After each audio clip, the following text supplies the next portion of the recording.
Hello, chào các bạn nha. Hôm nay có cái gì nào?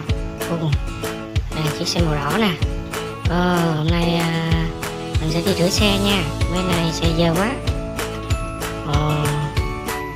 Đây, có một thau nước nè. Bây giờ chuẩn bị rửa xe nè. Chiếc xe này xe cảnh sát màu đỏ đây.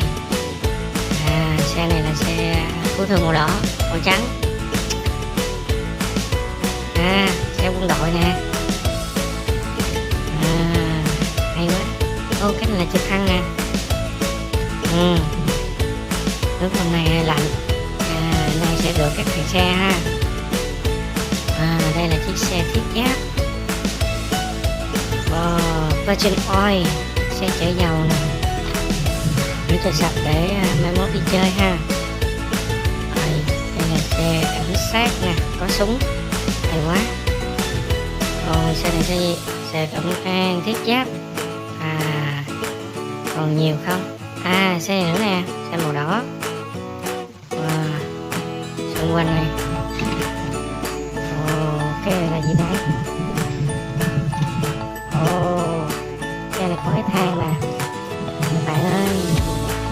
Đó, mình rửa sạch ha. Rồi chút xíu nữa mình chơi rửa sạch xong là mình sẽ chơi game ha. Mình chơi trò chơi sẽ đưa chiếc xe vào. Sạch sẽ đi. Đây nè, cái xe này nó cũng hơi dơ xíu. Hai lần đầu sẽ đi rửa cái xe để sạch sẽ mình chơi ha.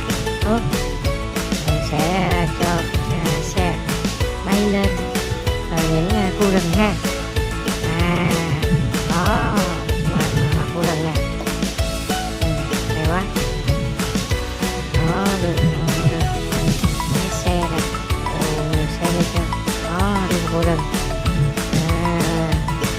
Sau đó thì mình sẽ rửa lại thêm mấy lần nữa cho sạch xe ha các bạn ha. Đó, thì vào đây. Đây, khu rừng đây. Có gì nè. Đấy, mình sẽ rửa lại thêm một lần nữa.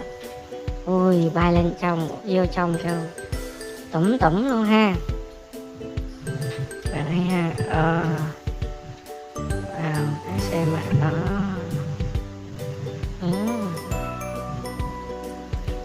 Cái xe xíu nữa sẽ rửa lại một lần nữa. Hay quá.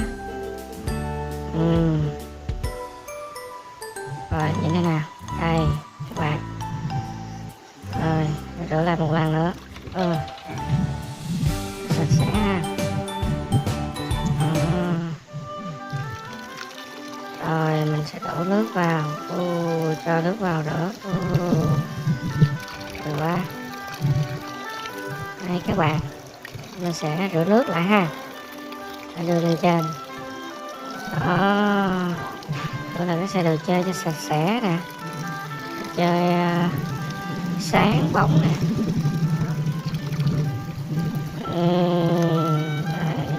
Sạch sẽ. Xe vào rửa. Tan tan tan tan tan tan tan tan tan tan tan tan tan tan tan tan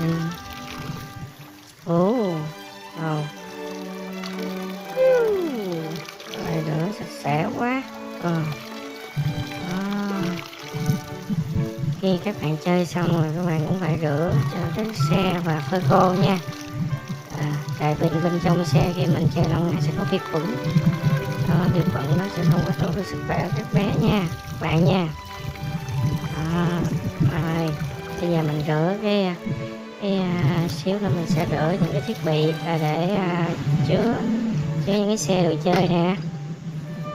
Hai các bạn thấy đẹp ghê không? Mình mới rửa xong rồi đó. Sạch sẽ. Đây cái xe đây. Rồi mình sẽ tông cho các xe một lần nữa nha. Rồi đó. Ui.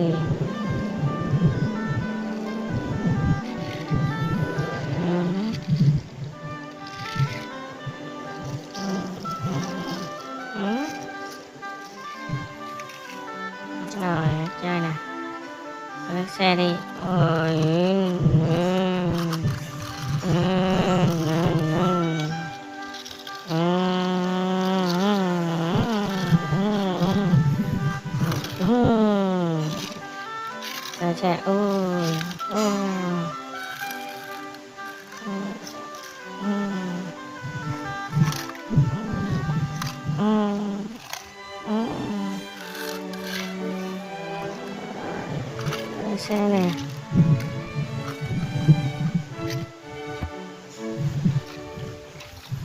Rồi sẽ làm lại nha.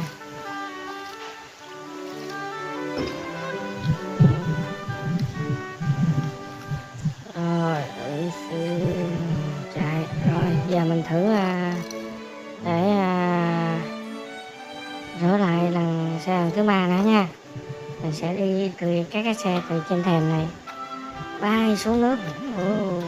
Thử thôi các bạn ha. Đó, để các xe trên thềm nè, sau đó là sẽ bay xuống nước.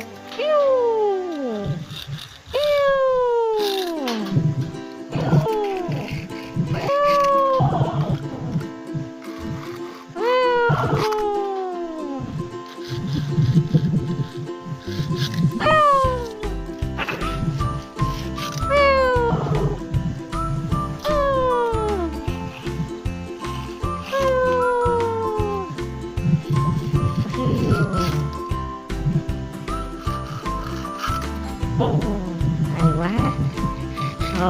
Chơi này đó, nhiều ghê không nè. Đó,